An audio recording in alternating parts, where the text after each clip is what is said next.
Hey guys, and welcome to my channel. My name is Nick O'Leary, and today we're covering through some basics of your Mercedes-Benz.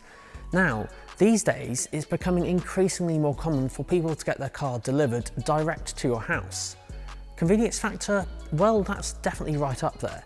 However, because you're having it delivered, you might not get that full handover experience that you'd experience in person. So today I'm offering a full handover on a Mercedes-Benz with MBUX, similar to what you'd experience in person.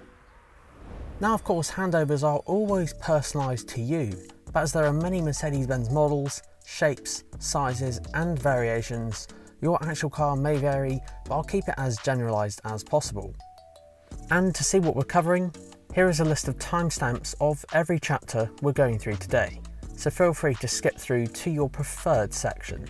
So let's start off with the first chapter, your Mercedes-Benz key. Now this is your Mercedes-Benz key. It features a lock button and an unlock button, and then on some selected models there's a boot release as well. So to open the boot remotely, just hold that button and then you'll see your boot will flick up. Now don't worry if you don't have this, it's mainly aimed at SUVs and estates and some other selected Mercedes-Benz models. Your key also features what I call the blade, and it's a way of getting into the car in an emergency, just in case your battery was flat or something. So if you ever needed this, slide the release this way if you have the older key, or press the button on the new ones and pull the metal part of the key out. And moving directly onto the boot at the rear of the car, pretty much all Mercedes-Benz models have an opening on the back, so either push the badge in or underneath just above the number plate there's usually a release there to open the boot. But then on some selector cars, like I just mentioned, SUVs and estates usually have an extra button on the key to open the boot, and then you can also sometimes do it on the driver's door as well. Now when it comes to the interior in the boot, sometimes there's some underfloor storage space and you'll find things like either a tyre repair kit or a first aid kit and that sort of thing. But one thing that a lot of people do ask is, where's the spare wheel? Well actually, it's considered quite dangerous to change a wheel at the side of the road these days, just because usually when, if say someone is pulled over at the side of the road and then someone's driving by, they're gonna look and then they're not paying attention to the road. So it just causes problems sometimes and more accidents. So Mercedes-Benz have gone down the route of not providing any spare wheels in the car, but you do have up to 30 years breakdown cover as long as the car is serviced at a main Mercedes-Benz dealership.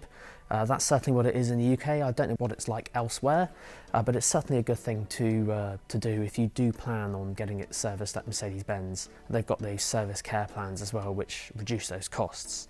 So what about tyre pressures? Well, those are located on the fuel filler cap. So yes, the tyre pressures are found on the fuel filler cap just here. Now of course it does vary from model to model if it's on the left or the right, but most commonly on compact cars, so from memory it's A-Class, B-Class, CLA, GLA and GLB, so I think just those five, they're usually on the left hand side. But then pretty much everything else is on the right, excluding the V-Class and Marco Polo.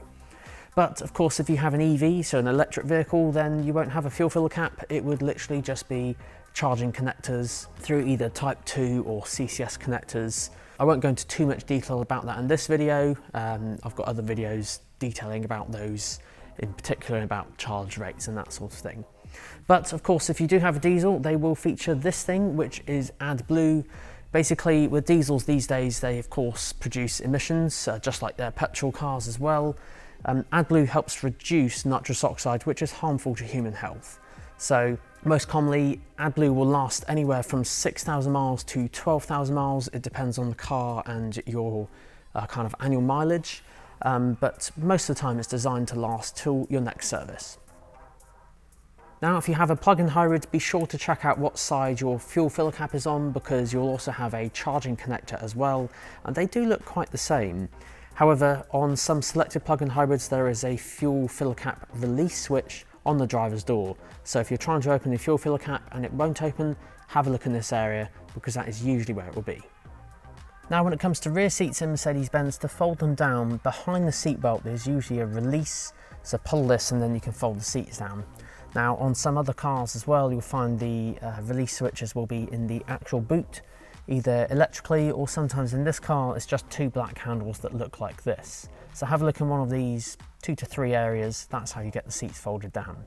Don't forget as well, you can also sometimes fold the center kind of seat down as well, and then you can have 2 people sat in here, but then kind of long items through the middle of the car, kind of increasing that practicality. Now, some specifications of course vary, so if you're lucky enough to have heated seats or electric seats, those will be on the actual door card itself. And then sometimes there's climate control, which is in the middle just like this one, so the rear passengers can have separate controls. So in this car it's actually tri-zone climate control. But now let's move on to the important bit, the driving seat. So then guys, the first thing you'll want to do is probably adjust your driving position. So let's cover that first. Now, depending on your model, it'll either be adjusted with a lever front left of the driver's seat, right underneath here. Or if you're lucky enough to have the memory seats, it'll be done on the driver's door just over here. Now notice here, it's pictured a bit like a seat. So what's really, really clever with the Mercedes-Benz design is you move this in the direction that you want to go and it'll move you. So it's quite neat. Now don't worry if you don't have the memory seats, of course there's that lever just underneath here, and then the rest of the controls will be adjusted on the bottom right hand side of the seat. So once you've got that set up, next thing to check is your steering wheel. Now for me, I'm quite tall, so the issue I have with cars is when my foot goes to the brake pedal, you'll notice that my knee catches the steering wheel here, which is obviously not that comfortable. So what you'll do then is adjust the steering wheel. So underneath there'll be a lever to adjust that, or if you have the memory seats, most commonly there'll be a little stumpy control just on the side here, and this is how you can control it. Just move this up or down and you can get it right in the right position. So I'd probably have it somewhere about, probably about there really. Once you've done this, then you'll want to do your side mirrors. So those are done on the driver's door, just above the window. Select your preferred mirror to change and then use the arrows corresponding to which movement you want the mirror to go. And of course then if you have the memory seats, you can program that in for up to 3 people. So if you press M then 1, you'll hear a confirm, and then that is all saved onto the memory number 1. And the memory 2 and memory 3 are for other drivers, so maybe have friend or family members, they can drive and set their seat as well. So just very, very quickly touching on a couple of buttons here. It's actually unlikely you're going to use any buttons down here, mainly because the lights are primarily set in auto, which is the 12 o'clock position. There's rear fog lights just to the left that, and then in some cars there's a scroller wheel to adjust the brightness of this screen. Now it is currently fairly bright in here at the moment with, I think, the lights just shining onto the car, so you can't adjust this at the moment because it's not night time or anything. But yeah, it's unlikely you'll use those. Underneath that there is a parking brake, or also known as a handbrake, but again with Mercedes-Benz, because most cars are automatic, that handbrake is actually automatic in conjunction with the gear stick. But you may be wondering, where's the gear stick? Because certainly in Mercedes-Benz cars, the new ones anyway, there is no gear stick here in the new cars, so it's completely kept open, and the touchpad here controls this screen, which we'll get onto shortly. But the gear stick is located on the right hand side just behind the steering wheel. It's one of the stalks, and certainly if this is your first Mercedes, it's kind of like, whoa, this is looking a little bit different. But actually it only takes you a couple of days to get used to it, and after that you'll probably never look back. Basically this stalk here goes up for reverse, down for drive, and then this button on the end here is to park and secure the car. And the best thing about this is the handbrake works in conjunction with all of this as well. So if you put it in drive, the handbrake comes off, pop it in park, and the handbrake goes on. And yes, it is literally just this stalk here. Now obviously it won't do anything if your foot's not on the brakes. You have to have your foot on the brake for safety to take it out of gear. And of course the engine has to be on as well. But that is the gear stick.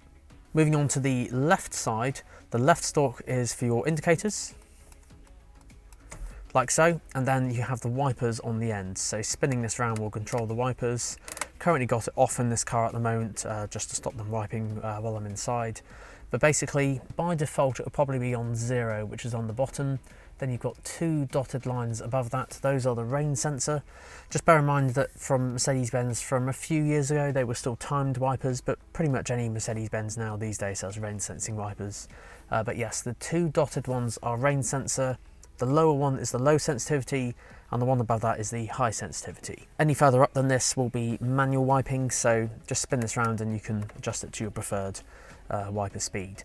The silver button on the end is for one single wipe if you just press that in, but if you press it hard, because it's a double switch, it'll actually spray the front windscreen. Now, again, this varies from model to model, so if you have either hatchbacks, SUVs or estates, so not available on coupes or cabriolets or saloons, you would have a rear wiper also on this stalk. And very similar thing, you know how you turn the wipers round to increase the speed. Same thing for the rear wiper. If it did have it, you just spin it round and then you can operate the rear wiper.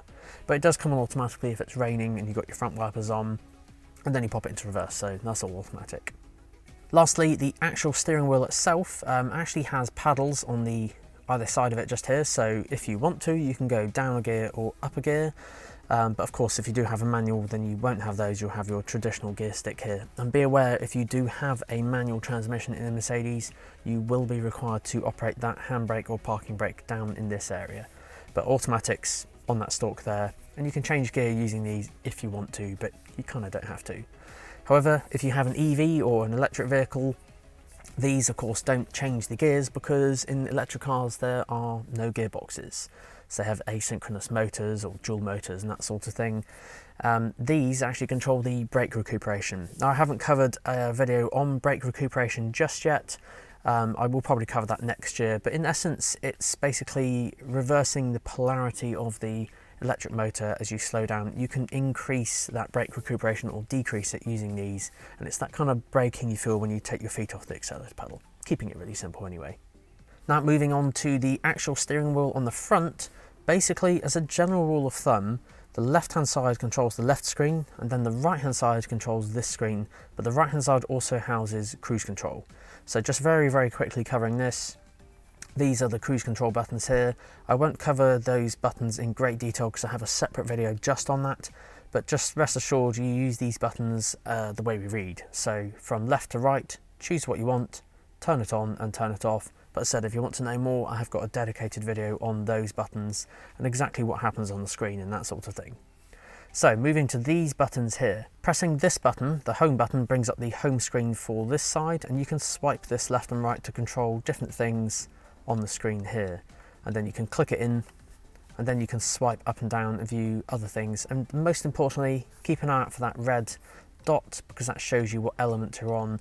And actually I do have a dedicated video on this customization on this screen, but that's basically what those buttons do just there. And then on the left hand side controls the left side. So from left to right we've got answering the phone and hanging up on here. So once you have your phone connected, you can answer and hang up using this button. Then we've got the volume button. Some people don't actually know that of course it's a scroller wheel, you scroll it up and down. It's also a button as well. So if you click it in, you can instantly mute.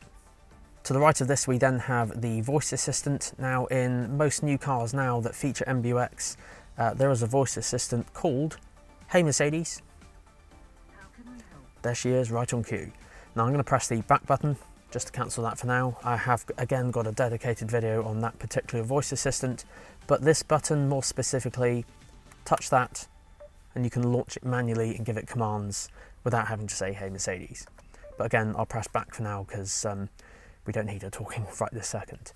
The star, the final button here, nudging that down basically brings up a favourites menu, and sure enough I have another video on that too. So this basically is a kind of favourites menu. It's your own customizable menu basically, so where you can customise and put your sat-nav destinations to people in your phone book, to general settings and things like that you might want to change. So maybe you want to change the ambient lighting colour, you can assign these tiles and favourites in this menu and make it your own basically.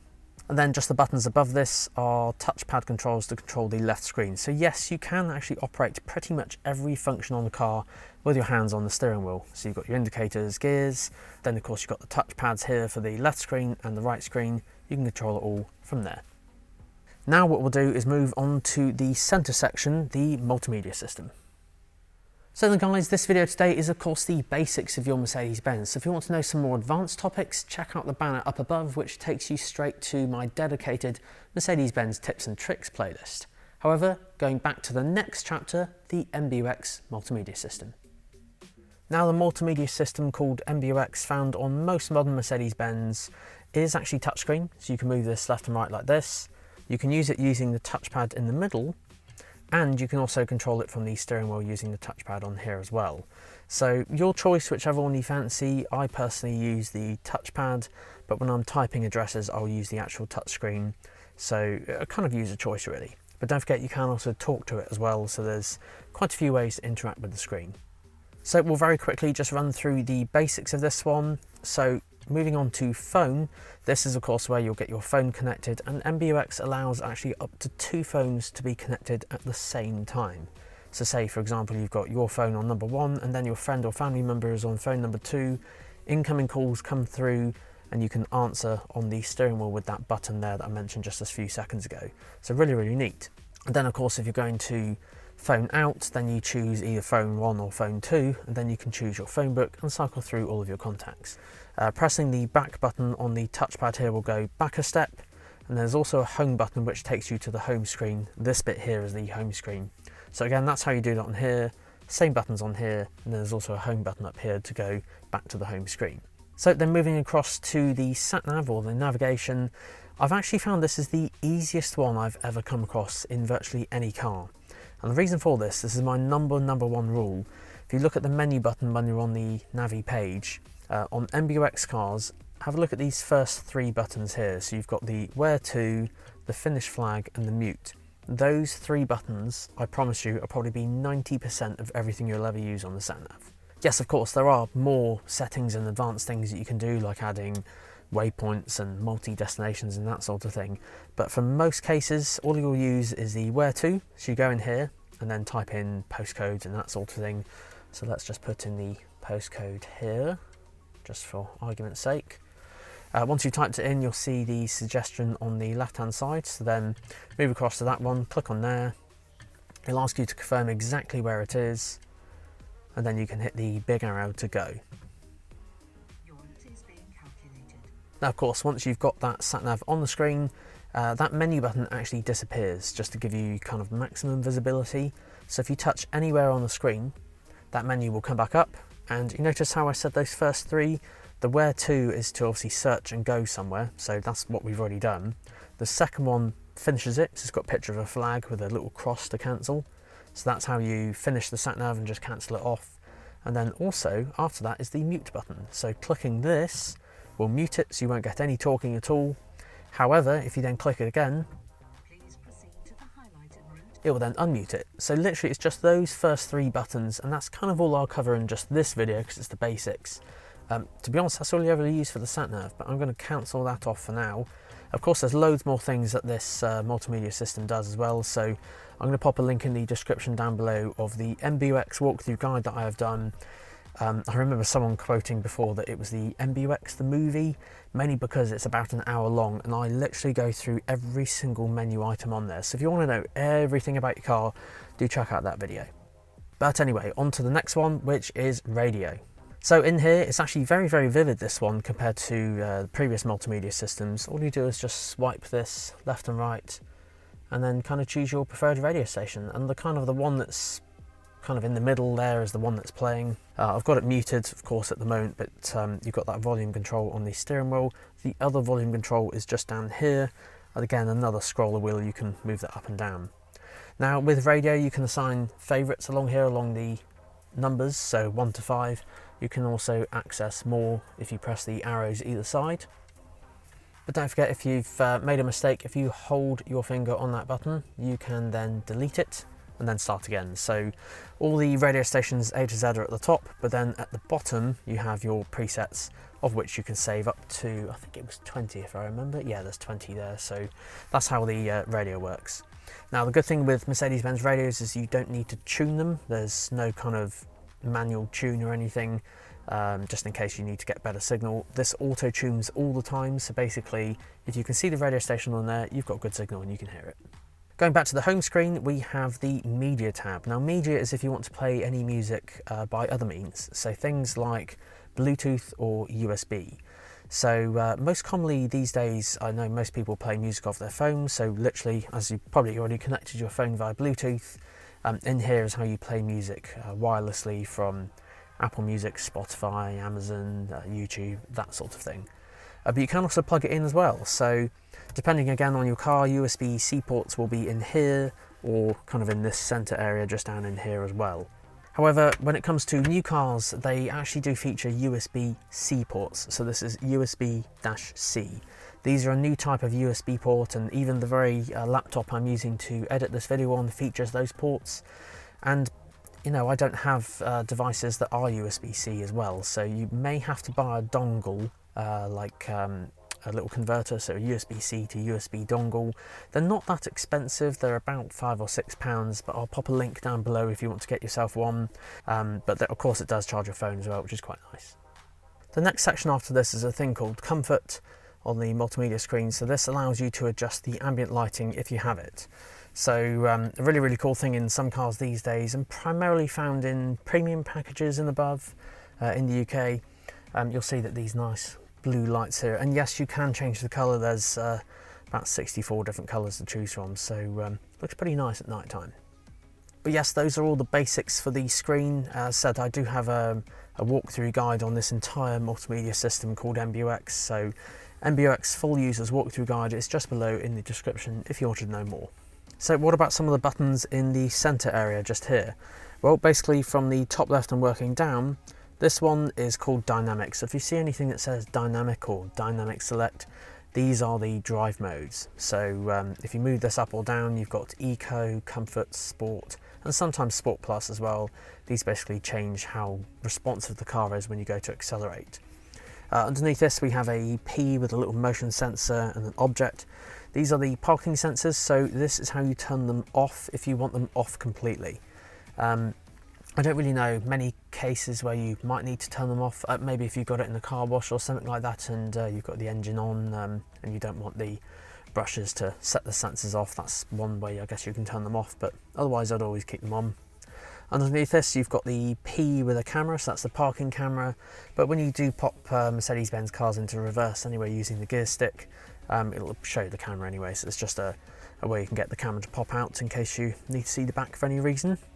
Then down here we have the automatic start stops. If you see a little green LED there with an A with a kind of arrow going around it, that's the automatic start stop. So most modern cars these days feature the start stop technology where the engine goes off at traffic lights to save fuel. That's what that is. If you turn it off, then of course the engine will just stay on all the time. But it is there to save fuel and reduce emissions and that sort of thing. Then over on the right hand side we have the volume, which I mentioned earlier, and then an on and off button for the main screen there. So if you want, you can just turn the whole thing off and just have your focus and attention on your instrument cluster. And of course, depending on the specification of your Mercedes, there can be other buttons here, from adjusting the suspension to louder exhausts to many other things, and even the 360-degree cameras and all sorts. So it does depend on the specification, but that's usually in this area where you'll find those buttons. Just above this we have, of course, the buttons to control this screen.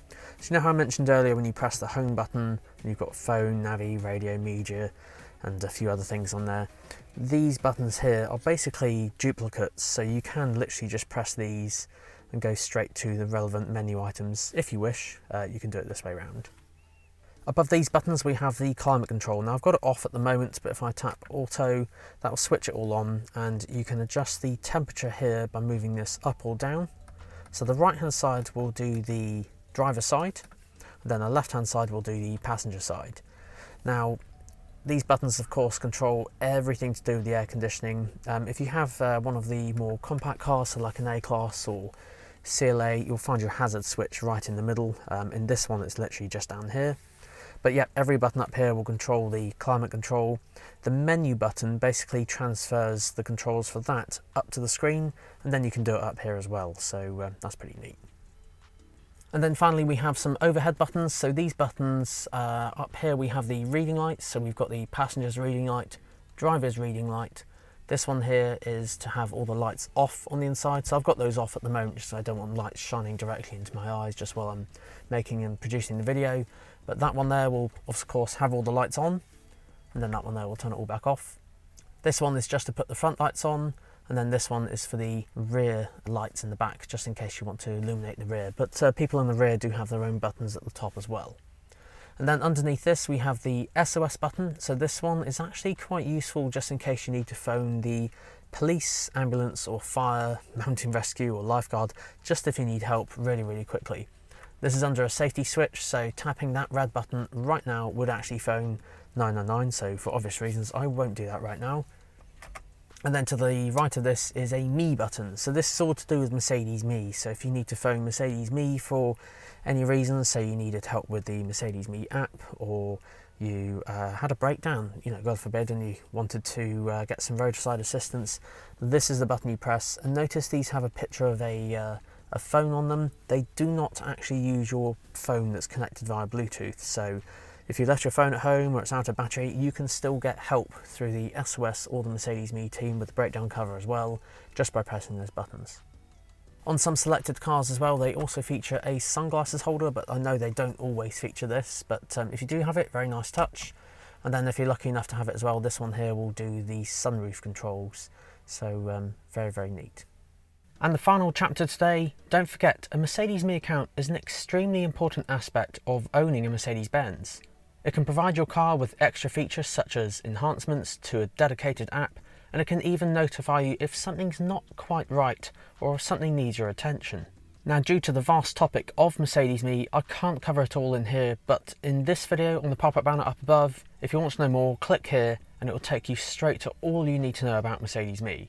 But don't worry, if that's not showing, there'll be a link in the description too. And there we go, guys, that concludes this week's video on the beginner's guide to your new Mercedes-Benz. Hopefully this video helped if you had it delivered to your own house. However, before you go anywhere, did you want to know more? Check out this video right here, because this one features all of my tips and tricks I've ever made on Mercedes-Benz. But if you liked what you saw, don't forget that like button down below. Do hit that subscribe button, especially if you want to see more videos just like this, because I will be adding to that tips and tricks playlist. And as always, huge shout out to Sandown Mercedes-Benz for helping provide all the cars you see in the videos. See you next week.